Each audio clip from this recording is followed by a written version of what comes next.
He wanted to protect the peace in this country. He wanted to make sure that innocent lives are not gone in this country. Operation Sindoor को तब तक जारी रखा जाएगा जब तक हमारे भारत में आतंकवाद का सफाया न हो जाए। मैं यही कहना चाहूँगी कि मेरे हस्बैंड ने he was in the defence forces and you know when he had joined the defence forces वो यही चाहता था that he wanted to protect the peace in this country. ये कहना है हिमांशी नरवाल का, जिसका शौहर आतंकवादियों ने पहलगाम आतंकवादी हमले में गोली मारकर शहीद किया। पेश है ये रिपोर्ट।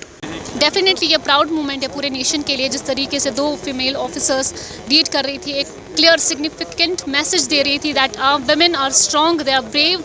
आपने उनका सिंदूर मिटाने की कोशिश की लेकिन वो आपका वजूद मिटा सकती हैं। They are on the front foot. हमने उन्हें पीछे नहीं धकेला है। हम शाना बशाना, यहाँ पे कोई जेंडर डिस्क्रिमिनेशन नहीं, हम शाना बशाना एक साथ आपका मुकाबला करने के लिए खड़े हैं। I want them to make sure that this is just the start of end of terrorism in our country, so that no one ever has to go through what I am going through right now. मैं तो इस नाम से बहुत ज़्यादा relate कर सकती हूँ because of this incident मैंने तो अपनी ज़िंदगी खो दी है एक, और अभी शायद किसी को नहीं पता कि मैं what am I going through and nobody can relate to it because it's only me who has gone through that. तो ये नाम बहुत सही है क्योंकि इस इंसिडेंट की वजह से बहुत औरतों ने, बहुत बहनों ने, बहुत माँओं ने अपनी जान खोई है, अपना एक हिस्सा खो दिया है। तो ये नाम एकदम सही है, बट आई ऑल्सो होप कि ऐसा ऑपरेशन कभी दोबारा करने की सिचुएशन ना आए। अप्रैल को जो टेरर अटैक पहलगाम पे हुआ था, इट वाज अनफॉर्चुनेट इंसिडेंट। वो टूरिस्ट पे अटैक नहीं था बल्कि पूरे कश्मीर और पूरे कश्मीरीज पे अटैक था, पूरे देश पे अटैक था। एंड उसमें न सिर्फ टूरिस्ट बल्कि कश्मीरियों ने वहाँ पे भी, आदिल जो पहलगाम का रहने वाला है, he fought with the terrorist, और टूरिस्ट को बचाते बचाते ही लॉस्ट हिज लाइफ।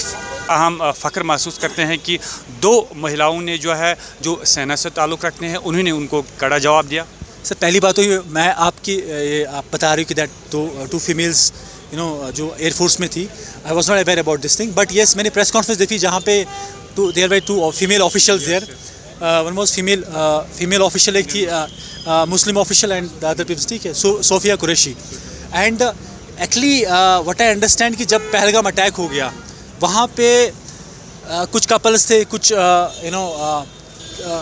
वहाँ पे मोस्टली अगर आप देखो कि वहाँ पे औरतों को विधवा किया गया, उनके सिंदूर उजाड़े गए।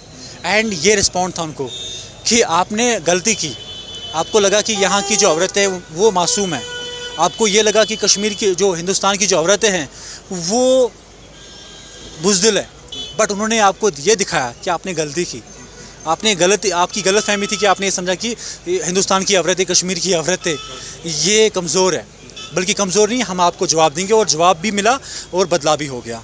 आई ऑल्सो होप कि ऐसा ऑपरेशन कभी दोबारा करने की सिचुएशन ना आए, क्योंकि ऐसा कुछ किसी और के साथ दोबारा कभी ना हो। और फीमेल ऑफिसर्स ने, because they can relate with what we are going through, so it is a very very good initiative, and in the future I really hope that there is equality in forces and in every department in India between men and women. अगरचे Pahalgam bison आतंकवादी हमले में 26 बेगुनाहों की जान चली गई, वही अगर हम बात करें ऑपरेशन सिंदूर के तहत जो है भारतीय सेना ने पाकिस्तान ऑक्यूपाइड कश्मीर के मुजफ्फराबाद, बहावलपुर में है उन आतंकवादी ठिकानों को ख़त्म किया गया जहां पर इसी पहलगाम आतंकवादी हमले की साजिश रची गई थी। महमूद खान के साथ अरशद मीर, कश्मीर हेडलाइंस, श्रीनगर।